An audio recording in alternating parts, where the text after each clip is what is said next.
There we go. My apologies for that. For some strange reason, my microphone had decided it didn't want to work. I'm Chris. This is the Old Geezers show here on a number of channels, actually, obviously. The Old Geezers Diary on YouTube and Facebook and Homemade TV. So we're live on those channels. You can talk to us on those channels. So you can talk to us via YouTube, you can talk to us by Facebook, by comments and things. So any way you want to get in touch, I would love to hear from you. Here's a little digest of that. Phone, tablet, laptop, PC. You can be in the show as well if you want to. So I'll leave it to you. But get in touch. Let us know what you're thinking about what we're saying. We've got two topics today, and those two topics, well, the first one is this one, and I'm going to just show you a quick picture. There you go. It's, I guess, really just a waiting room for an A&E department. There's people queued up, they're holding their heads, they're sitting in wheelchairs, they're not well, and they need treatment. So we're going to talk about that this morning. And there's another topic we're going to talk about, which I think is one that I was going to do more research on, but I've got a problem with that. I want to talk to you about it first and get your feedback. If you have views, if you have opinions on this one, I'd like to hear it. I'm not going to mention it now because I haven't done my proper research, but I will come back to it later in the show and get you to help me, if you would. Okay, so let's just have a look back at that A&E thing. There we go. There are people there queuing up for A&E. And what's the real story behind this one? Well, this is the real story behind this one. This is a graph that was prepared by the Guardian newspaper and published, I think, yesterday, showing how long you may expect to wait at an A&E department. These figures were actually run from October, November, and December last year. And the worst period was December. But you can see that there's a sizable difference between younger people and older people. I've tried to get to the bottom of this to a degree, but I regret to say that I cannot. So sooner or later, maybe we'll discover what the kind of issue is. But I have to say, if we can't, it will be a bit annoying and embarrassing, but we'll do what we can. Okay, so what I want to talk about is just what you need to expect, because it transpires that if you're under 20 years old, you can go into an A&E and your average wait is going to be 5 hours. If you're under 40, your average wait may be up to 8.5 hours or longer. But once you get above 60, then it all goes kind of pretty aggressive in terms of waiting time. And the waiting time you can expect, as you can see, is around 13.5 hours, going up to 16 hours for over 80s. Now, I want to ask a question. I don't know the answer. I've asked the question of a couple of people. I'm going to ask a couple more. Is there an issue where older patients are triaged later, or is this just a problem with more of those people having to go into hospital and therefore, I think it's going, and therefore having to kind of wait longer? The question that really I need to ask someone, and I don't know quite who to ask, but the question that I need to ask someone is, when we look at this one here now, what we're looking at really is kind of a number, just a number, 16 hours, 13.5 hours. Are those numbers just to be seen and released, or are they talking about waiting for a bed?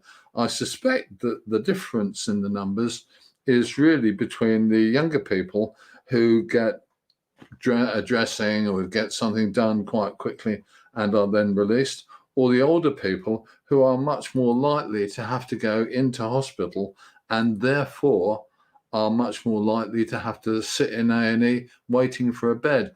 Let me tell you, I've done this myself on 3 occasions this summer. I had a horrible repetitive infection that laid me seriously low. And the last time I was admitted to hospital, I was actually waiting for about 13 hours overnight, and it was horrifying. I really didn't like it at all. I was dumped in a little tiny, very cold room and was really left and ignored. And that was horrendous. If I was doing the old geezer show at the time, I would have done a show from the hospital and got the ire of the NHS landing on my head. But having said that, there you go. What are we saying? We are saying really that the numbers that you need to expect are horrendous. And I would like to get you, if you have been in hospital lately in A&E, to tell me what your experience is. Because if we can get some actual experiences, I'd love to hear those. Who have we got there? Right, Dylan. Why do I think it's so bad? No, I think it is short staff, essentially, and I think it is constant cuts. I don't think the strike has got a lot to do with it, to be honest with you, because these figures are actually going back to, as I said, October, November, December. So that was before the worst of the strikes. Take that and read it as you will, Dylan. It's quite an odd one, isn't it? Really, I do feel that the biggest problem that the NHS has is that they've had effectively, with the Conservative government, 12 years of cutbacks. So stuff has been cut back all the time. The money has been cut back. The staff have been cut back. And in reality, I think that it's just suffered all the time. And the staff are suffering. I feel very, very sorry, to be honest with you, for NHS staff. If there are any NHS staff there, I think they're magnificent people from the bottom to the top. I'm not sure about the management because I think they live in a different world. But generally, I think the staff on NHS do a terrific job. They really are superb and they do a great job. But there you go. But in general terms, no, I think it is due to the fact that money has been taken away. Exactly. No, I think you're quite right. That's a good one. Personal opinion there from Dylan. Daniel, sorry. Sorry about that, Daniel. Yeah, kids in the 70s, 80s, and 90s used to aspire and want to be nurses and doctors. And I think you are very right about that. I think there's some interesting demographics there. And I think there's some interesting ethnic things in there as well, because a lot of our British people who have maybe an Asian background, very aspirational families. I'm hugely impressed with Asian families or Asian origin British families, because the families inspire the kids and push the kids a bit harder than we do. My honest feeling for the last few years is that we've kind of let our kids do essentially what they want to do. And although many kids do work hard and do their very best to get to uni and stuff like that, I think the reality is that they get a better push in life and a better start in life in some instances from British Asian families. The reasoning being, I think, because those mums and dads have worked incredibly hard to get where they are. And there we go. Now, however, especially if you speak to teachers, kids are looking for a quicker route to fame, Instagram models, YouTubers, etc. Yeah, you're very right. I have to say that as someone who is a YouTuber and has done a lot of video reporting over the years, a lot of young people come up to you and say, put me on TV. Because I've had my periods when I walk around with a big camera on my shoulder and people say, put me on TV. And I think that is really a bit sad, because that ain't the way you get on TV. The way you get on TV is that you've got a degree and you can talk for England, which is, there you go. I haven't got the degree. I can talk for England. So where are we going? So we're getting a good conversation here, I have to say, going with Daniel. Yep. I guess you're right. This is getting complicated. Do you know what? Darren. Hey, Darren. Nice to see you there. Yes, indeed. I have to stop to read this because this is quite carefully. Yeah, it's well written, actually. Nice to hear from you, Darren, I have to tell you. Yeah, excellent. Now, I'm going to say to you out there, read this because I think you need to. I think this is a nice piece, and I think Daniel's piece is a nice piece as well. We're getting some good contributors here on the Old Geezer Show. I love you both. You're doing a terrific job in explaining things as you see it, which is sometimes in part not my viewpoint, but I'm delighted to see this. And I like what Darren is saying, and I like what Daniel's saying. So, okay, yeah, I think that's right. I think we actually have to do what I'd call a root and branch actually overhaul of this. And what we need to do is get to grips perhaps with the fact that the people who are doing the work, the government is ignoring the government and possibly the employers and anybody who funds this kind of thing are ignoring the fact that people live in the real world. We have to go out and do the job we can do. I know a fair few carers, and a lot of those carers love their jobs. I'm not messing about. They love their jobs. They love who they deal with. They like their customers, their clients, their patients, whatever you might call them. And I do know that carers leaving and going to work in other jobs. They're going to shops. They're going to supermarkets. It is a serious cause for concern. And the reality is that what we've got is a government that wants to cut things all the time. Cut. And they're cutting the health services, and they're cutting the carer money, and they're cutting the money that pays the staff who work in government-funded enterprises like schools, like hospitals, like essentially the care sector, because the care sector largely depends on money that comes from various local authority, i.e. ultimately the government source. So it's a really interesting one, isn't it? What else have we got from Daniel? I think let's just have a look.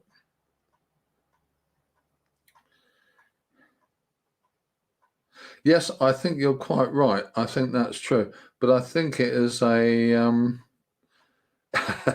yeah, I think you're quite right. We have to address this one, don't we? But the problem that we've got, Daniel, is that the money that goes into a lot of care comes from the local authority. Local authorities fund care for many, many care home customers, clients, residents. A lot of that money comes from local authorities, and therefore, if that were to go up a bit and be reflected in the pay that carers get to some degree, I do understand what you're saying completely. And the care industry, should that be part of the NHS? I wouldn't mind if it was, to be honest with you, from a personal point of view. But from the general point of view, it's an interesting one. We are going to have to come back to this and do some more on this, because from my viewpoint, I think we've got a really major concern going here. Let's see what we've got here. What is my opinion of the debate of charging people a small fee to attend their GP? Honestly, I'm against it. I can understand it, but I'm against it because let me give you both angles. One, I'm against it because it changes the whole basis on which the NHS works, which is free at the point of delivery. So in other words, all the healthcare that you go for is free. If you start to charge for one bit, then you're probably going to start charging for another bit. It might be easier. Then you might be able to charge for another bit. And so until eventually you're going in there and saying, hello, come to see my doctor, here's 20 quid. And your doctor says, well, I'd like you to go and see the hospital. That's another 25 quid.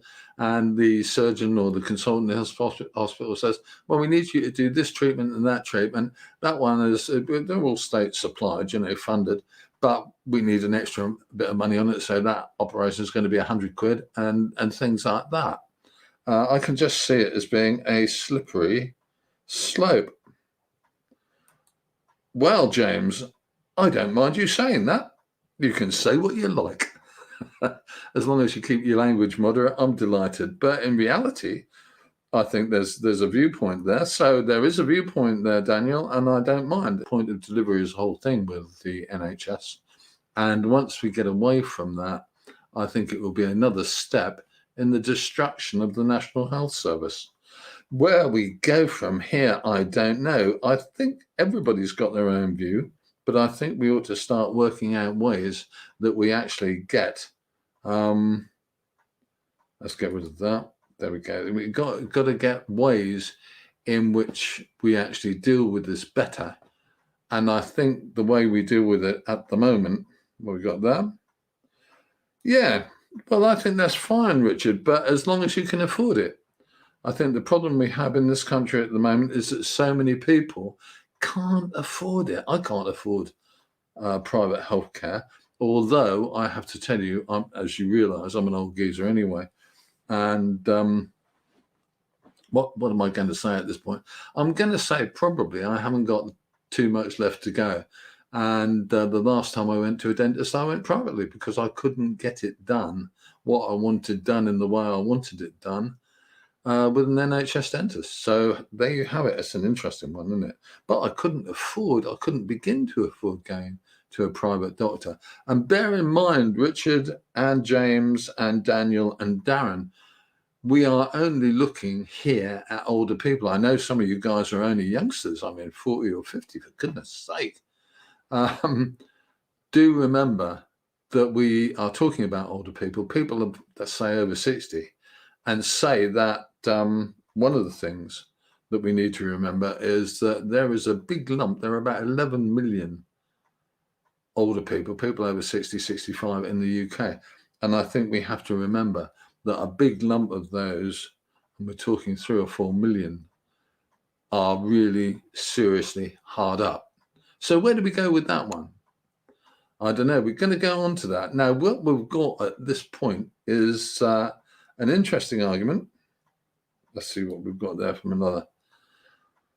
Mental health care in the NHS is rubbish. They never help me. Yeah, I go with that. I think that the mental health provision in the NHS is not working well. And honestly, JB, I think the reason for that is because it's been underfunded for so long.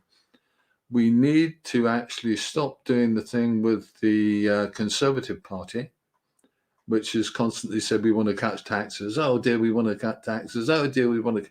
Because the other half of cutting taxes is saying we'll have to cut services because we've cut taxes. So from my point of view, yeah, I fully agree with you. I think mental health care is a nightmare for many, many people. And we'll do a piece on that, I think, quite soon. Come back to us, JB, and I'd love to hear from you if you'd like to drop me a line privately and just give us a little bit of kind of background on the mental health situation, because I don't have the facts and I'd love to hear from you. Look, I think we're going to come back to this one because it is obviously a serious cause of concern for a huge number of people. Me too, I have to tell you. We're going to look into this and get a bit more stuff going on it and get a few more people talking to us. And we'll try and get the originators of this story from my point of view. Let's go back to them and just look at this one. There we go. Let's just go back to that and just bear that one in mind. This is talking, we're really talking about these waiting times. What are we going to do about it? Bear in mind that the government have said that they are going to buy 800 new ambulances, some of which replace old ones. So it's not an extra 800. We don't know how many extra it is. They've said that. And they're going to put in 5,000 new hospital beds. Like that. But I think not. I think the reality is going to be that they may buy the beds. They may even be able to find somewhere to put them. Maybe you'll be in a tent if you go in. But the truth is that they need probably loads of new nurses to look after those beds, and care assistants and healthcare assistants and cleaners and caterers and God knows what else. So I think that the reality is that we need to look at this one hard and hard and hard and see where we go. There's a good piece here from Tom Chambers. I think that's excellent, Tom. I don't follow politics or anything, but the NHS has been there all my life. I've struggled with alcohol for years, but they always help me, and I think that is superb. Well done for saying that, Ashley, Tom. I'm a big fan of the NHS. Let's not knock this one. I want to see the NHS continue, not as it is now, but as it was 10 or 15 years ago, before the Tories started cutting the bottom out of it. There you go. That's my honest opinion. So there you have it. Okay.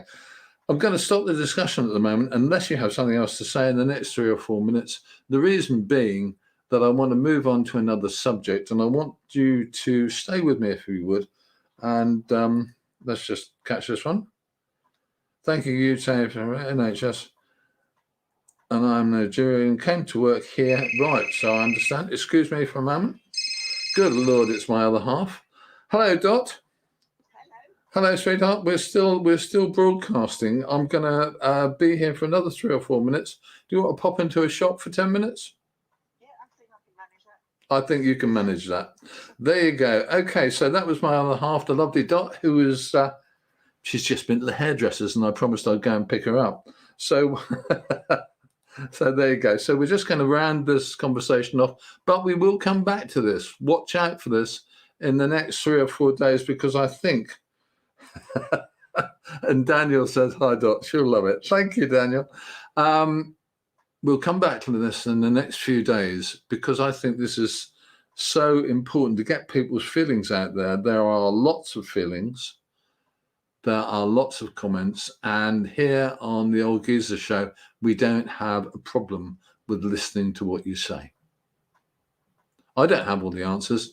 Hopefully, we'll try and get hold of more people who do have some of the answers and talk to them. Now, before we go, I want 2 or 3 or 4 minutes of your time, 2 or 3, I guess, to ask you a question. Did you see the Emily Attack show on TV last night? I'm sad to say I missed it, but I will try and come back to it. Well, I will try and come back to it. And everything's going on. Let me start again. Did you see the Emily Attack show on TV yesterday? I missed it, but I'm going to try and watch it today. I think it's going to be hard reading, but there you go. So the truth, I think, on this one is that there is an awful bit of culture going on in our world, which is that men apparently are sending young girls, schoolgirls, obscene pictures of themselves. Pictures of themselves in the nude, pictures of themselves masturbating, pictures of themselves that are just filth in reality. And grown-up men of all ages are sending these kind of photographs to young women. What the idea is, whether it's just to give themselves a cheap thrill, which I think it is, whether it's to, I don't know, hurt and embarrass those young women, I don't know. I want to know more, to be blunt with you. And the thing I want to do is ask parents, mums or dads or grandmas or grandpas, if this is happening to your daughters. I actually want to know. And the reason I want to know is because we've got some suggestions of how we can maybe change that. And because I'm a private little person who does stuff that I believe is important, we've got a solution, and we're going to suggest it, and we might just try it. So if you've got a daughter, granddaughter, niece, whatever, who's been a victim of this kind of online obscenity, I really want to hear from you. Get in touch with me on a private message. I really want to hear from you and know what is going on with this one, because I think it's absolutely bloody awful. And I don't think that we should put up with this as an acceptable form of dealing with life. Okay, I'm going to say thank you so much for watching if you have been. If you're catching this on catch up, I hope you find the show interesting. Don't hesitate to make comments. Don't hesitate to send me a direct message. We will come back to this topic in the next 2 or 3 days, I promise, and we'll have a further discussion about this, because we really need to get a handle on it. And just going back to the comments, people like that need sorting out. Well, they need resolving. Let's be honest, JB. They need nicking and putting in prison or something. I think that's the reality. I will give you my opinion, to be honest with you. And my opinion, here we go. Are you ready? My opinion is that all we should do with these photographs that they send young women is send them to these men's wives and partners and say, do you know what he's doing? Because I think that would probably put a nail in it. Ladies and gentlemen, thank you so much for watching. I really appreciate it. And I have to tell you that I really enjoy this show. Don't forget, if you actually want to be online, on air, you can be. You only need a smartphone or a tablet or whatever, get in touch with me via a private message. There is a phone number in the show at the beginning of the show. You can leave a message on there and I will ring you back. So see where you go. Okay, I have to say that's me done for. We've been online for about 25 minutes and we haven't resolved everything or anything, but we have got, I have to tell you, we've got a little bit down a view to having a proper discussion about the stuff that happens in our world, and the stuff that happens in our world that I don't like, and stuff that happens in our world that I'm delighted to see that you don't like. Thank you so much for watching the show. All I can say to you at this point is that my name's Chris. This is the Old Geezer Show. Thanks for watching, and I promise, see you soon.